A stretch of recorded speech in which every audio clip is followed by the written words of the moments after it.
আপনি তার ডাকে সাড়া দিবেন না, আপনি ভ্রুক্ষেপ করবেন না, সামনের দিকে চলুন। নবীজি সাল্লাল্লাহু আলাইহি সাল্লাম সামনের দিকে রওনা করলেন। কিছু দূর যাওয়ার পরে আবার আরেক বৃদ্ধা নবীজিকে আহ্বান করলেন, ডাক দিলেন।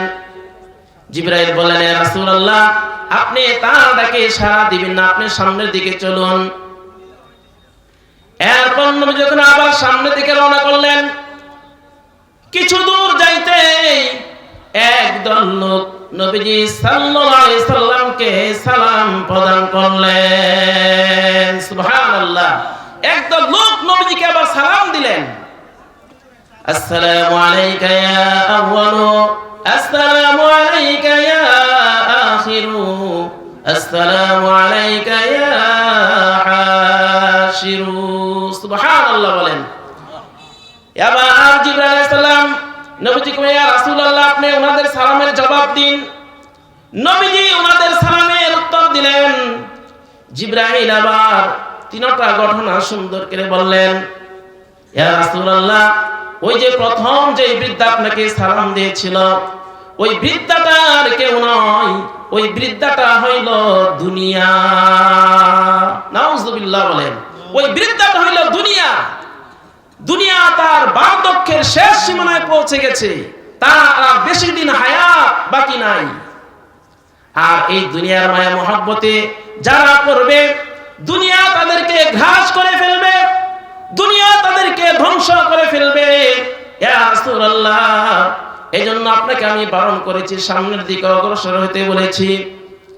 আর দ্বিতীয় যে বৃদ্ধ আপনাকে ডাক দিয়েছিল, আহ্বান করেছিল, ওই বৃদ্ধটা আর কেউ নয়, ওই বৃদ্ধটা হইল প্রতারিত শয়তান। নাউযুবিল্লাহ বলেন। ওই বৃদ্ধটা হইল প্রতারিত ইবলিস, শয়তান। ইয়া রাসূলুল্লাহ, তাদের দুজনের উদ্দেশ্য এক ছিল, আপনাকে তাদের প্রতি আকৃষ্ট করা। এজন্য আপনাকে আমি বারণ করেছি, সামনের দিকে অগ্রসর হইতে বলেছি। আর তৃতীয় যেই দল আপনাকে সালাম প্রদান করেছিলেন, ওনারা হলেন পয়গম্বর হযরতে ইব্রাহিম আলাইহিস সালাতু ওয়াস সালাম, হযরতে ঈসা আলাইহিস সালাতু ওয়াস সালাম, হযরতে মূসা আলাইহিস সালাতু ওয়াস সালাম। সুবহানাল্লাহ। নবীজি এই তিনজন সালাম দেওয়ার পরে, উত্তর হওয়ার পরে, এবং নবীজি এই ঘটনাগুলির মধ্যে দিয়ে পথ চলতে রইলেন। নবীজি এমন এক জায়গাতে গেলেন, নবীজি দেখতে পাইলেন কিছু লোকের আঙুলের নখ তামার মতো বড়। ওই নখগুলি দ্বারা তাদের শরীরকে, চেহারাকে চিরে ক্ষত বিক্ষত করতেছে। জিবরাইল আলাইহিস সালাম কোন জিজ্ঞেস করলেন, হে জিবরাইল, এরা কারা, এদের এই অবস্থা কেন? এরা দুনিয়াতে কোন পাপ করেছিল, কোন অপরাধের কারণে আজকে এদেরকে এমন শাস্তি দেওয়া হচ্ছে? জিবরাইল আলাইহিস সালাম বললেন, ইয়া রাসূলুল্লাহ, এরা হইল দুনিয়ার ওই সমস্ত লোক যারা দুনিয়ার মধ্যে মানুষের গোশত খাইত, অর্থাৎ মানুষের গীবত করত, মানুষের দোষ বলতো, পরনিন্দা করত। অথচ হাদিসের ভাষায় মানুষের গীবত করাকে মৃত ভাইয়ের গোশত খাওয়ার সাথে তুলনা করা হয়েছে। আল্লাহ রাব্বুল আলামিন এই সম্পর্কে কুরআনুল কারীমের সূরাতুল হুজুরাতের মধ্যে আল্লাহ তাআলা ঘোষণা করেন, ওয়ালা তাজাসসু ওয়ালা ইয়াগতাব বা'দুকুম বা'দা আইহিব্বু আহাদুকুম আন ইয়াকুলা লাহমা আখিহি মাইতান ফাকারিহতুম। আল্লাহ রাব্বুল আলামিন বলেন, ওয়ালা তাজাসসু, তোমরা একে অন্যের দোষ তালাশ করিও না, ওয়ালা ইয়াগতাব বা'দুকুম বা'দা, এবং তোমরা একে অপরের গীবত করিও না। আইহিব্বু আহাদুকুম মান ইয়াকুলা লাহমা আখিহি মাইতান ফাকারিহতুম। তোমাদের মধ্যে কেউ কি এমন আছে যে আপন মৃত ভাইয়ের গোশত খাইতে পছন্দ করো? তোমরা তো তাও পছন্দ করবে। আর এই গীবত করার সম্পদ থেকে আল্লাহ রাসূল সাল্লাল্লাহু আলাইহি সাল্লাম হাদিসের মধ্যে বলেন, আল গীবাতু আশাদ্দু মিনাজ জিনা। গীবত এমন একটি গর্হিত কাজ, গুনাহের কাজ, যা জিনার থেকে নিকৃষ্টতম। এজন্য আল্লাহ তাআলা কুরআনুল কারীমে এবং রাসূলুল্লাহ সাল্লাল্লাহু আলাইহি সাল্লাম হাদিসের ভাষায় এই গীবত করাকে নিষিদ্ধ করে দিয়েছেন। গীবত করা যাবে না, গীবত থেকে আমাদেরকে বিরত থাকতে হবে। এরপর রাসূলুল্লাহ সাল্লাল্লাহু আলাইহি সাল্লাম তিনি আবার সামনের দিকে অগ্রসর হইলেন। তিনি দেখতে পাইলেন এক ব্যক্তি রক্তের দরিয়ায় হাবুডুবু খাচ্ছে আর পাথরকে লুকমা বানিয়ে খাচ্ছে। রাসূলুল্লাহ সাল্লাল্লাহু আলাইহি সাল্লাম জিবরাইলকে বললেন, হে জিবরাইল, এই ব্যক্তির এই অবস্থা কেন? কোন অপরাধের কারণে, কোন গুনাহের কারণে আজকে তাকে এমন শাস্তি দেওয়া হচ্ছে? জিবরাইল আলাইহিস সালাম বললেন, ইয়া রাসূলুল্লাহ, এই হলো দুনিয়ার ওই সমস্ত ব্যক্তি, ওই সমস্ত লোক যে দুনিয়ার মধ্যে সুদ খাইত। সুদ খাওয়ার কারণে আজকে তাকে আল্লাহ তাআলা এমন আযাবের মধ্যে গ্রেফতার করে রেখেছেন। নাউযুবিল্লাহ বলেন, সুদ খাওয়ার কারণে। অথচ আল্লাহ তাআলা কুরআনুল কারীমে সুদকে হারাম ঘোষণা করে দিয়েছেন। আল্লাহ রাব্বুল আলামিন বলেন, আহাল্লাল্লাহুল বাই'a ওয়া হাররামার রিবা। আল্লাহ তাআলা সুদকে হারাম করেছেন আর ব্যবসাকে হালাল করে দিয়েছেন। এরপর রাসূলুল্লাহ সাল্লাল্লাহু আলাইহি সাল্লাম আবার সামনের দিকে অগ্রসর হয়ে রওনা করলেন।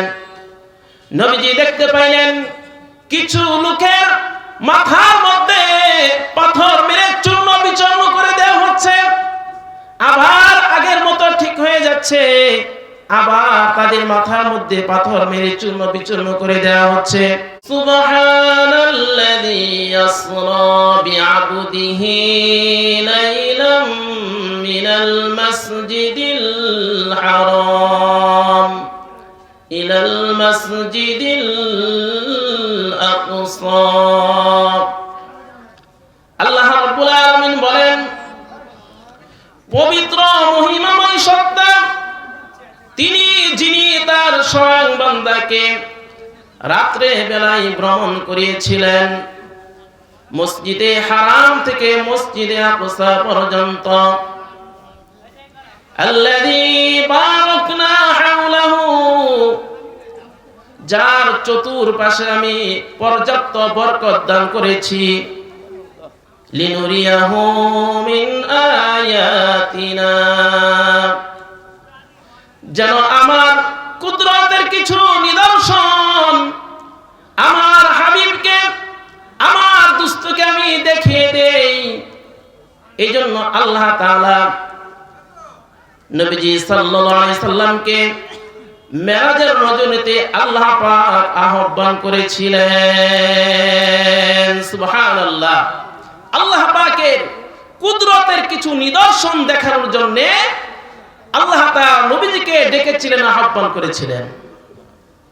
এখন এই মেরাজটা কিভাবে সংগঠিত হইল?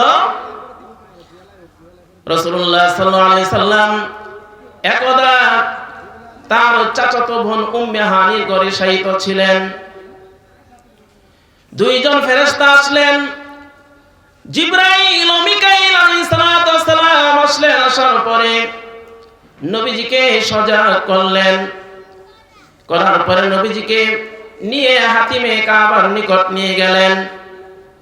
সেখান থেকে জমজম কূপের নিকট নিয়ে গেলেন। সেখানে যাওয়ার পরে নবীজির সিনা মুবারক সাফ করলেন। সিনা মুবারক সাফ করার পরে জমজম কূপের পানি দ্বারা ধৌত করলেন। ধৌত করার পরে নবীজির অন্তরের মধ্যে ইলম আর হিকমা দ্বারা ভরপুর করে দেওয়া হইল। সুবহানাল্লাহ। ইলম আর হিকমা দ্বারা ভরপুর করে দেওয়া হইল। এরপর নবীজির দুই কাঁধের মাঝখানে নবীজির মোহরে নবুয়তের সিল লাগিয়ে দেওয়া হইল। এরপর একটি বুরাক আনা হইল। হাদিসের ভাষা অনুযায়ী বুরাক এমন একটি জানোয়ার, যা জান্নাত এমন একটি জানোয়ার, যেই বুরাক সম্পর্কে হাদিসের মধ্যে বলা হয়েছে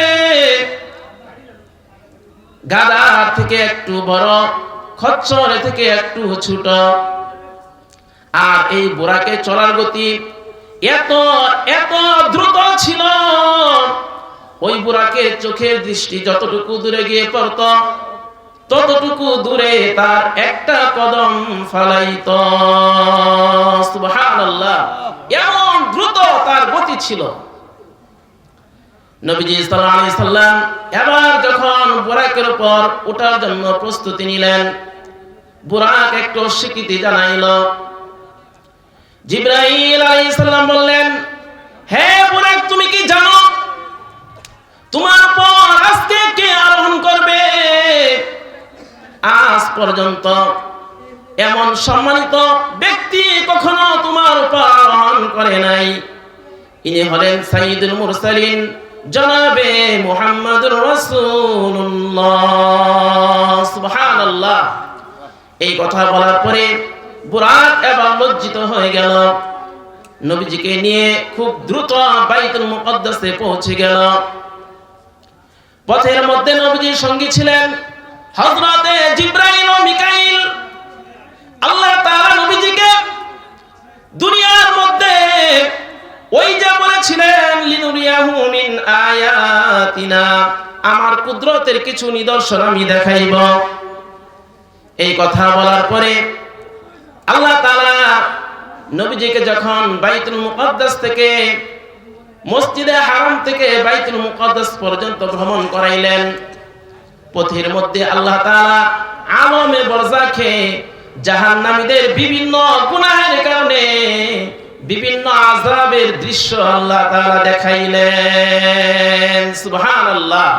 নবীজিকে আল্লাহ তাআলা দুনিয়ার মধ্যে কোন পাপ করলে, অন্যায় করলে, অপরাধ করলে কি আযাব, কি শাস্তি হবে, আল্লাহ তাআলা আমাদের নবীজিকে মেরাজের রজনীতে সবগুলি দেখিয়ে দিয়েছিলেন। সুবহানাল্লাহ বলেন।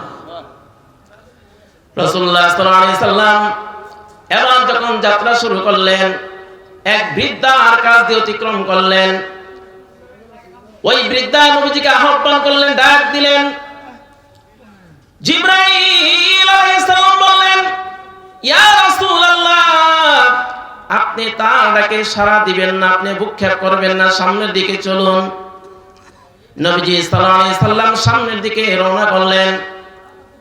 কিছু দূর যাওয়ার পরে আবার আরেক বৃদ্ধা নবীজিকে আহ্বান করলেন, ডাক দিলেন। জিবরাইল বললেন, ইয়া রাসূলুল্লাহ, আপনি তার ডাকে সাড়া দিবেন না, আপনি সামনের দিকে চলুন। এরপর নবী যখন আবার সামনের দিকে রওনা করলেন, কিছু দূর যাইতেই একদল লোক নবীজি সাল্লাল্লাহু আলাইহি সাল্লামকে সালাম প্রদান করলেন। সুবহানাল্লাহ। একদল লোক নবীজিকে আবার সালাম দিলেন। আসসালামু আলাইকা ইয়া আউয়ালু, আসসালামু আলাইকা ইয়া আখিরু, আসসালামু আলাইকা ইয়া হাশিরু। সুবহানাল্লাহ বলেন। এবার জিবরাইল আলাইহিস সালাম নবীজি কই, ইয়া রাসূলুল্লাহ, আপনি ওনাদের সালামের জবাব দিন। নবীজি ওনাদের সালামের উত্তর দিলেন। জিবরাইল আবার তিনটা ঘটনা সুন্দর করে বললেন, ইয়া রাসূলুল্লাহ, ওই যে প্রথম যে বৃদ্ধা আপনাকে সালাম দিয়েছিল, ওই বৃদ্ধাটার কেউ নয়, ওই বৃদ্ধাটা হইল দুনিয়া। নাউযুবিল্লাহ বলেন। ওই বৃদ্ধাটা হইল দুনিয়া। দুনিয়া তার বার্ধক্যের শেষ সীমানায় পৌঁছে গেছে, তার আর বেশি দিন হায়াত বাকি নাই। আর এই দুনিয়ার মায়া মহব্বতে যারা পড়বে, দুনিয়া তাদেরকে ঘাস করে ফেলবে, দুনিয়া তাদেরকে ধ্বংস করে ফেলবে। ইয়া রাসূলুল্লাহ, এজন্য আপনাকে আমি বারণ করেছি, সামনের দিকে অগ্রসর হতে বলেছি। আর দ্বিতীয় যে বৃদ্ধ আপনাকে ডাক দিয়েছিল, আহ্বান করেছিল, ওই বৃদ্ধটা আর কেউ নয়, ওই বৃদ্ধটা হইল প্রতারিত শয়তান। নাউযুবিল্লাহ বলেন। ওই বৃদ্ধটা হইল প্রতারিত ইবলিস, শয়তান। ইয়া রাসূলুল্লাহ, তাদের দুজনের উদ্দেশ্যই এক ছিল, আপনাকে তাদের প্রতি আকৃষ্ট করা। এজন্য আপনাকে আমি বারণ করেছি, সামনের দিকে অগ্রসর হইতে বলেছি। আর তৃতীয় যেই দল আপনাকে সালাম প্রদান করেছিলেন, ওনারা হলেন পয়গম্বর হযরতে ইব্রাহিম আলাইহিস সালাম, হযরতে ঈসা আলাইহিস সালাম, হযরতে মূসা আলাইহিস সালাম। সুবহানাল্লাহ। নবীজি এই তিনজন সালাম দেওয়ার পরে, উত্তর হওয়ার পরে, এবং নবীজি এই ঘটনাগুলির মধ্যে দিয়ে পথ চলতে রইলেন। নবীজি এমন এক জায়গাতে গেলেন, নবীজি দেখতে পাইলেন কিছু লোকের আঙুলের নখ তামার মতো বড়।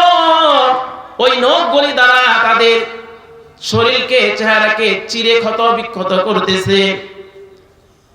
জিবরাইল আলাইহিস সালাম কোন জিজ্ঞেস করলেন, হে জিবরাইল, এরা কারা? এদের এই অবস্থা কেন? এরা দুনিয়াতে কোন পাপ করেছিল, কোন অপরাধের কারণে আজকে এদেরকে এমন শাস্তি দেওয়া হচ্ছে? জিবরাইল আলাইহিস সালাম বললেন, ইয়া রাসূলুল্লাহ, এরা হইল দুনিয়ার ওই সমস্ত লোক যারা দুনিয়ার মধ্যে মানুষের গোশত খাইত, অর্থাৎ মানুষের গীবত করত, মানুষের দোষ বলতো, পরনিন্দা করত। অথচ হাদিসের ভাষায় মানুষের গীবত করাকে মৃত ভাইয়ের গোশত খাওয়ার সাথে তুলনা করা হয়েছে। আল্লাহ রাব্বুল আলামিন এই সম্পর্কে কুরআনুল কারীমের সূরাতুল হুজুরাতের মধ্যে আল্লাহ তাআলা ঘোষণা করেন, ওয়ালা তাজাসসু ওয়ালা ইয়াগতাব বা'দুকুম বা'দা আইহিব্বু আহাদুকুম আন ইয়াকুলা লাহমা আখিহি মাইতান ফাকারিহতুমু। আল্লাহ রাব্বুল আলামিন বলেন, ওয়ালা তাজাসসু, তোমরা একে অন্যের দোষ তালাশ করিও না, ওয়ালা ইয়াগতাব বা'দুকুম বা'দা, এবং তোমরা একে অপরের গীবত করিও না। আইহিব্বু আহাদুকুম মান ইয়াকুলা লাহমা আখিহি মাইতান ফাকারিহতুমু। তোমাদের মধ্যে কেউ কি এমন আছে যে আপন মৃত ভাইয়ের গোশত খাইতে পছন্দ করো? তোমরা তো তা পছন্দ করবে। আর এই গীবত করার সম্পদ থেকে আল্লাহ রাসূল সাল্লাল্লাহু আলাইহি সাল্লাম হাদিসের মধ্যে বলেন, আল গীবাতু আশাদ্দু মিনাজ জিনা। গীবত এমন একটি গর্হিত কাজ, গুনাহের কাজ, যা জিনার থেকে নিকৃষ্টতম। এজন্য আল্লাহ তাআলা কুরআনুল কারীমে এবং রাসূলুল্লাহ সাল্লাল্লাহু আলাইহি সাল্লাম হাদিসের ভাষায় এই গীবত করাকে নিষিদ্ধ করে দিয়েছেন। গীবত করা যাবে না, গীবত থেকে আমাদেরকে বিরত থাকতে হবে। এরপর রাসূলুল্লাহ সাল্লাল্লাহু আলাইহি সাল্লাম তিনি আবার সামনের দিকে অগ্রসর হইলেন। তিনি দেখতে পাইলেন এক ব্যক্তি রক্তের দরিয়ায় হাবুডুবু খাচ্ছে আর পাথরকে লুকমা বানিয়ে খাচ্ছে। রাসূলুল্লাহ সাল্লাল্লাহু আলাইহি সাল্লাম জিবরাইলকে বললেন, হে জিবরাইল, এই ব্যক্তির এই অবস্থা কেন? কোন অপরাধের কারণে, কোন গুনাহের কারণে আজকে তাকে এমন শাস্তি দেওয়া হচ্ছে? জিবরাইল আলাইহিস সালাম বললেন, ইয়া রাসূলুল্লাহ, এই হলো দুনিয়ার ওই সমস্ত ব্যক্তি, ওই সমস্ত লোক যে দুনিয়ার মধ্যে সুদ খাইত। সুদ খাওয়ার কারণে আজকে তাকে আল্লাহ তাআলা এমন আযাবের মধ্যে গ্রেফতার করে রেখেছেন। নাউযুবিল্লাহ বলেন, সুদ খাওয়ার কারণে। অথচ আল্লাহ তাআলা কুরআনুল কারীমে এই সুদকে হারাম ঘোষণা করে দিয়েছেন। আল্লাহ রাব্বুল আলামিন বলেন, আহাল্লাল্লাহুল বাই'a ওয়া হাররামার রিবা। আল্লাহ তাআলা সুদকে হারাম করেছেন আর ব্যবসাকে হালাল করে দিয়েছেন। এরপর রাসূলুল্লাহ সাল্লাল্লাহু আলাইহি সাল্লাম আবার সামনের দিকে অগ্রসর হয়ে রওনা করলেন। নবীজি দেখতে পাইলেন কিছু লোকের মাথার মধ্যে পাথর মেরে চূর্ণ বিচূর্ণ করে দেওয়া হচ্ছে, আবার আগের মতো ঠিক হয়ে যাচ্ছে। আবার তাদের মাথার মধ্যে পাথর মেরে চূর্ণ বিচূর্ণ করে দেওয়া হচ্ছে। এভাবে চলতেছে। নবীজি সাল্লাল্লাহু আলাইহি ওয়াসাল্লাম জিজ্ঞেস করলেন, ইয়া আখি জিবরাইল, হে ভাই জিবরাইল, এরা কারা? এদেরকে আজকে এমন আযাব দেওয়া হচ্ছে কেন? জিবরাইল আলাইহিস সালাতু ওয়াস সালাম বলেন, ইয়া রাসূলুল্লাহ, এরা হইল দুনিয়ার ওই সমস্ত ব্যক্তি, ওই সমস্ত মানুষ যারা নামাজে অলসতা করত, নামাজ পড়তো না। নামাজ না পড়ার কারণে আজকে আল্লাহ তাআলা তাদেরকে এমন কঠিন আযাবের মধ্যে রেখেছেন। নাউযুবিল্লাহ বলেন। নামাজ না পড়ার কারণে আজকে তাদেরকে এমন আযাবের মধ্যে রাখা হয়েছে। জান্নাতীরা যখন জান্নাতে যাবে, জাহান্নামীরা যখন জাহান্নামে যাবে, জান্নাতীরা জাহান্নামীদেরকে জিজ্ঞাসা করবে, তোমাদেরকে কোন কাজে আজকে জাহান্নামের মধ্যে পতিত হয়েছ? কি কাজ করার কারণে তোমরা জাহান্নামে নিক্ষিপ্ত হয়েছ? জাহান্নামীরা বলবে, আমরা দুনিয়াতে সব কিছু করেছি, কিন্তু 4টা কাজ করি নাই। এই 4টার মধ্যে 1 নম্বর কাজ হলো ক্বালু লাম নাকু মিনাল মুসাল্লিন। তারা বলবে, আমরা দুনিয়াতে মুসল্লি ছিলাম না, আমরা দুনিয়াতে নামাজ পড়তাম না। নামাজ না পড়ার কারণে আজকে আমাদেরকে এই জাহান্নামের মধ্যে নিক্ষেপ করা হয়েছে। নাউযুবিল্লাহ বলেন। নামাজ না পড়ার কারণে তাদেরকে এই জাহান্নামের মধ্যে ফেলে দেওয়া হয়েছে। এরপর রাসূলুল্লাহ সাল্লাল্লাহু আলাইহি সাল্লাম আবার সামনের দিকে অগ্রসর হয়ে রওনা করলেন। নবীজি দেখতে পাইলেন একটা তুন্দর রুটি চুলার মতো, আর এর মধ্যে আগুন ধাউ ধাউ করে জ্বলতেছে। এই আগুনের মধ্যে কিছু উলঙ্গ নারী আর পুরুষ ঘুরপাক খাচ্ছে, আর তাদের লজ্জাস্থানগুলোর মধ্যে সাপ বিচ্ছু ধ্বংসন করতেছে। নবীজি জিবরাইলকে বলেন, হে জিবরাইল, এদের আজকে এমন কঠিন আযাব কেন দেওয়া হচ্ছে? দুনিয়াতে কোন অপরাধ করেছে ওরা? জিবরাইল আলাইহিস সালাম বললেন, ইয়া রাসূলুল্লাহ, এরা হইল দুনিয়ার ওই সমস্ত নারী পুরুষ যারা দুনিয়ার মধ্যে জিনা করেছিল, ব্যভিচার করেছিল, জিনার মধ্যে লিপ্ত ছিল। জিনা করার কারণে আজকে আল্লাহ তাআলা তাদেরকে এমন কঠিন আযাবের মধ্যে গ্রেফতার করে রেখেছেন। নাউযুবিল্লাহ বলেন। জিনা করার কারণে নবীজি সাল্লাল্লাহু আলাইহি সাল্লাম আর অনেক বিষয় দেখেছেন। রাসূলুল্লাহ সাল্লাল্লাহু আলাইহি সাল্লাম এই বিষয়গুলো দেখার পরে তিনি এমন এক জায়গা দিয়ে যাইতে শুরু করলেন যেখান দিয়ে বিশ্রী আর দুর্গন্ধ আসতে শুরু করলো। নবীজি বললেন, হে জিবরাইল, এত বিশ্রী দুর্গন্ধ কিসের? জিবরাইল আলাইহিস সালাম বললেন, ইয়া রাসূলুল্লাহ, এই বিশ্রী দুর্গন্ধ হইল জাহান্নামের দুর্গন্ধ। নাউযুবিল্লাহ। এই বিশ্রী দুর্গন্ধ হইল জাহান্নামের দুর্গন্ধ। আর এই যে সকল ঘটনাটি ঘটেছিল এগুলি দুনিয়াতেই, অর্থাৎ মসজিদে হারাম থেকে মসজিদে আকসা পর্যন্ত এই ভ্রমণের মধ্যে, সফরের মধ্যে। এখন প্রশ্ন জাগতে পারে, তাহলে জাহান্নাম কোথায়? এই জাহান্নাম কোথায়, এই সম্পর্কে নবীজি বলে দিয়েছেন। নবীজি বলেন, ইন্না জাহান্নামা তাহতাল আরদিস সাবিয়া। নবীজি বলেন, জাহান্নাম হলো 7ম স্তর জমিনের নিচে। নাউযুবিল্লাহ। জাহান্নাম হলো 7ম স্তর জমিনের নিচে। আর এই জাহান্নামকে সেদিন, অর্থাৎ কিয়ামতের দিন, সেই জমিনের নিচ থেকে টেনে আনা হবে, বের করা হবে। এই সম্পর্কে আল্লাহ তাআলা কুরআন কারীমে সূরাতুল ফাজরের মধ্যে আল্লাহ তাআলা ঘোষণা করেন, ওয়াজিআ ইয়াউমাইযিন বিজাহান্নাম ইয়াউমাইযি ইয়াতাযাক্কারুল ইনসান ওয়া আন্না লাহুয যিকরা।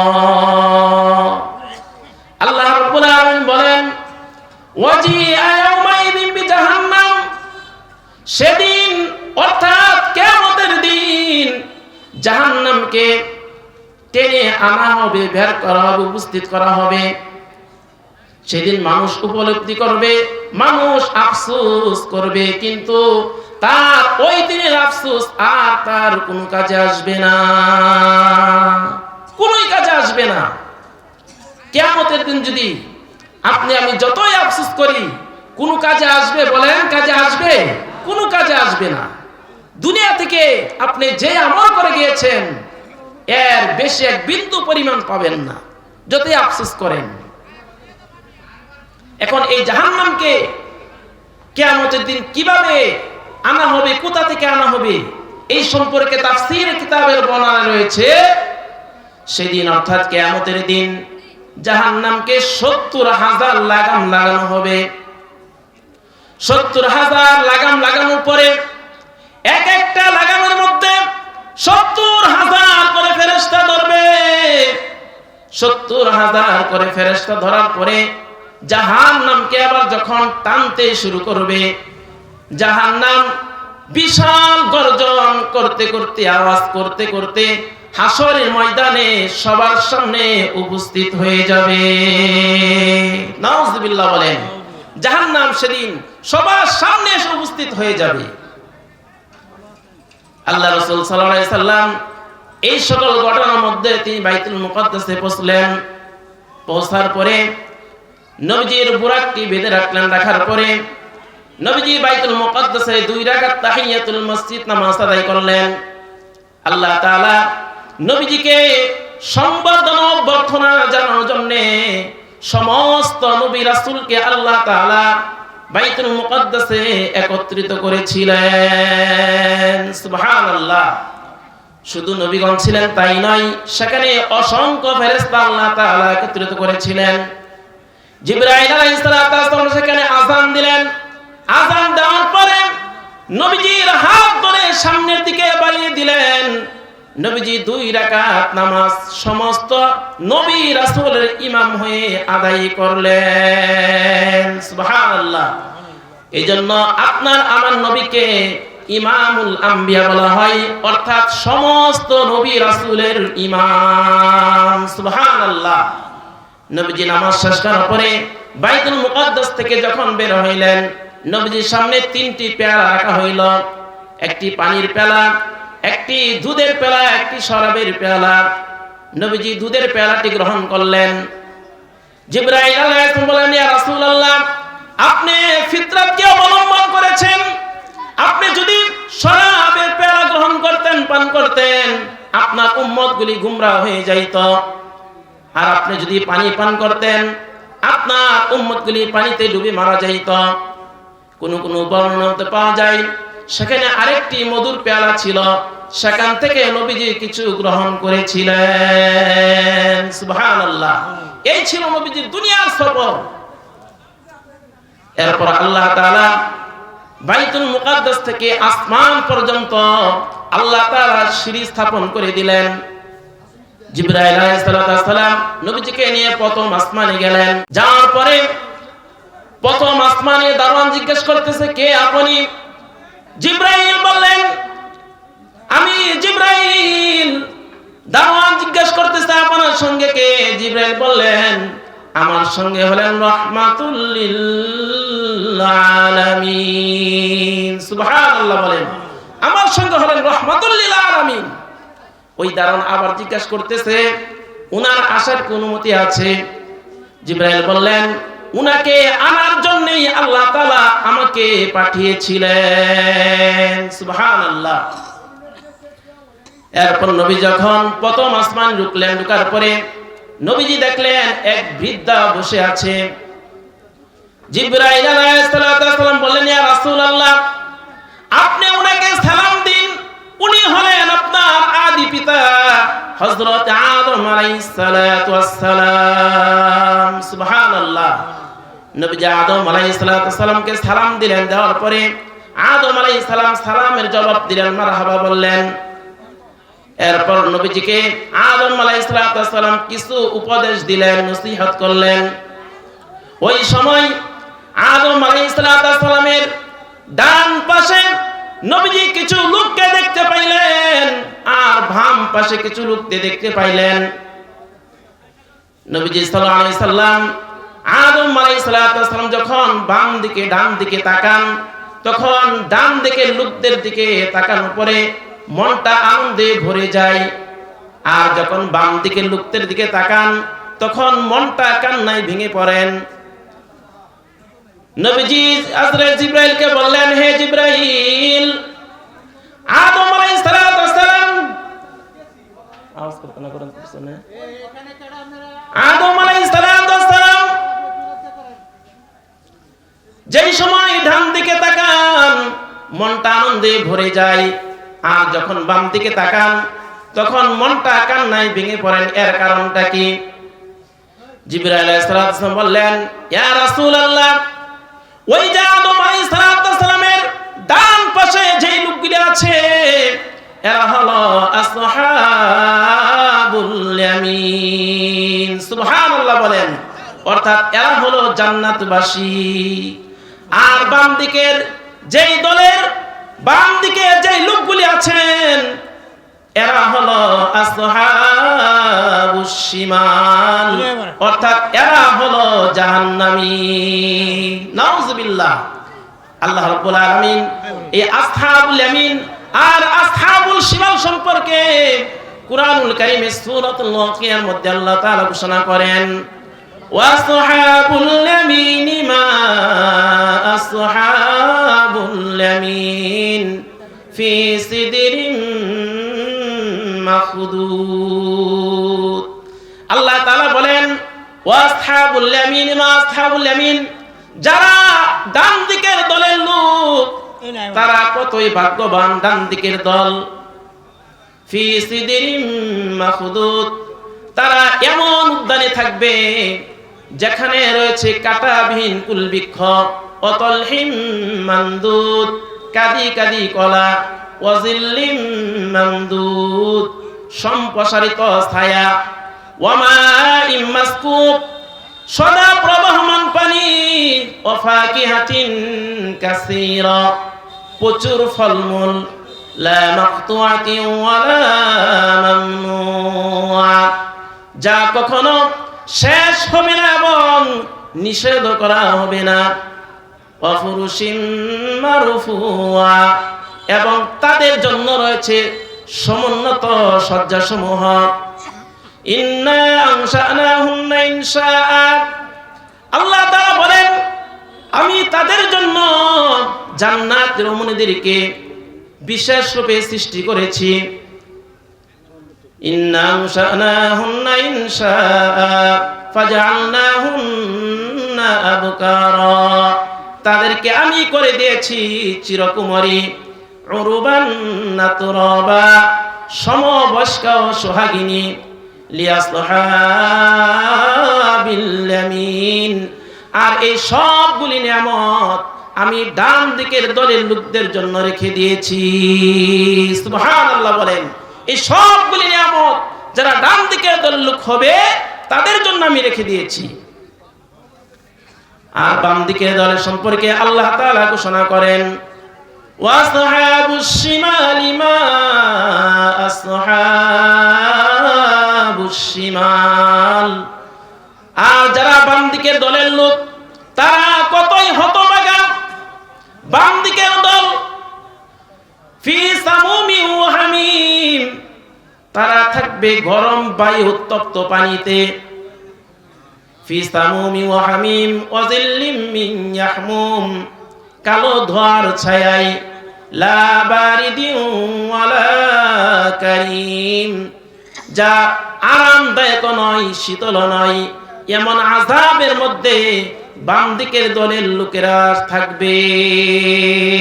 নাউযুবিল্লাহ।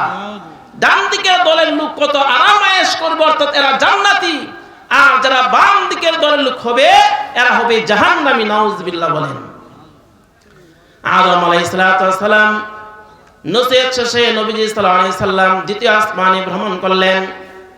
সেখানে হযরত ঈসা ও ইয়াহইয়া আলাইহিস সালামের সাথে সাক্ষাৎ করেন। সেখান থেকে তৃতীয় আসমানে ভ্রমণ করেন, সেখানে হযরত ইউসুফ আলাইহিস সালামের সাথে সাক্ষাৎ করেন। তৃতীয় আসমান থেকে চতুর্থ আসমানে ভ্রমণ করেন, সেখানে হযরত ইদ্রিস আলাইহিস সালামের সাথে সাক্ষাৎ করেন। চতুর্থ আসমান থেকে পঞ্চম আসমানে ভ্রমণ করেন, সেখানে হযরত হারুন আলাইহিস সালামের সাথে সাক্ষাৎ করেন। পঞ্চম আসমান থেকে ষষ্ঠ আসমানে ভ্রমণ করেন, সেখানে হযরতে মূসা আলাইহিস সালামের সাথে সাক্ষাৎ করেন। ষষ্ঠ আসমান থেকে সপ্তম আসমানে ভ্রমণ করেন, সেখানে পয়গম্বর হযরত ইব্রাহিম আলাইহিস সালামের সাথে সাক্ষাৎ করেন। সুবহানাল্লাহ। সেখানে নবীজি গিয়ে দেখেন সপ্তম আসমানে এক বৃদ্ধা বাইতুল মামুরে হেলান দিয়ে বসে আছেন। বাইতুল মামুর হইল কাবা শরীফ যে আছে, বাইতুল্লাহ কাবা শরীফের সোজা উপরে, সপ্তম আসমানের উপরে হইল বাইতুল মামুর। এই বাইতুল মামুর হলো ফেরেশতাদের কিবলা। দৈনন্দিন এই বাইতুল মামুরের ৭০,০০০ ফেরেশতা বাইতুল মামুরে তওয়াফ করে থাকেন। সুবহানাল্লাহ বলেন। বাইতুল মামুর হলো ফেরেশতাদের কিবলা। দৈনন্দিন অর্থাৎ প্রতিদিন ৭০,০০০ ফেরেশতা এই বাইতুল মামুরে তওয়াফ করেন। আর যারা একবার বাইতুল মামুরে তওয়াফ করেন, কিয়ামত পর্যন্ত তারা আর দ্বিতীয়বার বাইতুল মামুরে তওয়াফ করার সুযোগ পাবেন না। সুবহানাল্লাহ। অতএব বোঝা যায় আল্লাহ তাআলা কেমন অসংখ্য অগণিত ফেরেশতা আল্লাহ তাআলা সৃষ্টি করেছেন। সম্মানিত উপস্থিতি, সময়ের সংক্ষিপ্ততার কারণে আলোচনা শেষ পর্যন্ত যেতে পারি নাই। যেই নবীজি মেরাজে গিয়ে আপনার আমার জন্য 5 ওয়াক্ত নামাজ নিয়ে এসেছেন, এই নবীজির মহব্বত ভালোবাসা সকলের অন্তরে আছে না নাই? বলেন, আছে না নাই? এই ভালোবাসা কি শুধু মুখে না অন্তরে? নবীজির ভালোবাসা অন্তরে থাকতে হবে। হে রাসূল তোমায় ভালোবাসি,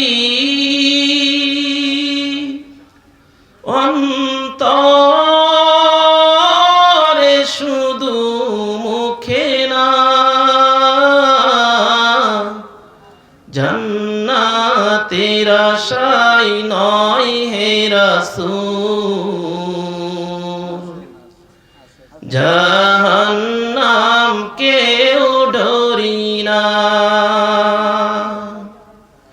জান্নাতের আশায় নয় হে রাসূল,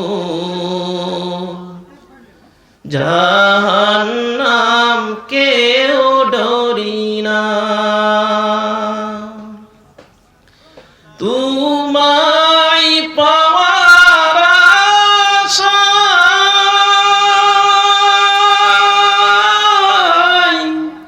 মন ছুটে যায় মদিনায়, তোমায় পাওয়ার আশায় মন ছুটে যায় মদিনায়, এই আশিকে দিদার দাও না, আর দূরে থাকিও না, এই আশিকে দিদার দাও না, আর দূরে থাকিও না। হে রাসূল তোমায় ভালোবাসি, অন্তরে শুধু মুখে না, জান্নাতের আশায় নয় হে রাসূল, জাহান্নাম কেউ ডরি না, জান্নাতের আশায় নয় হে রাসূল, জাহান্নাম কেউ ডরি না।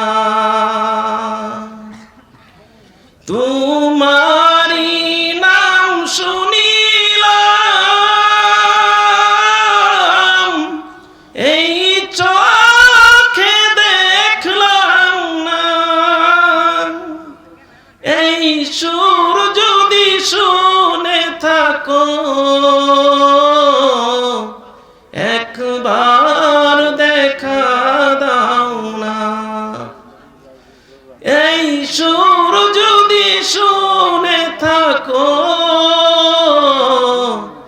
একবার দেখা দাও না। হে রাসূল তোমায় ভালোবাসি, অন্তরে শুধু মুখে না, জান্নাতের আশায় নয় হে রাসূল, জাহান্নাম কেউ ডরি না। জান্নাতের আশায় নয় হে রাসূল,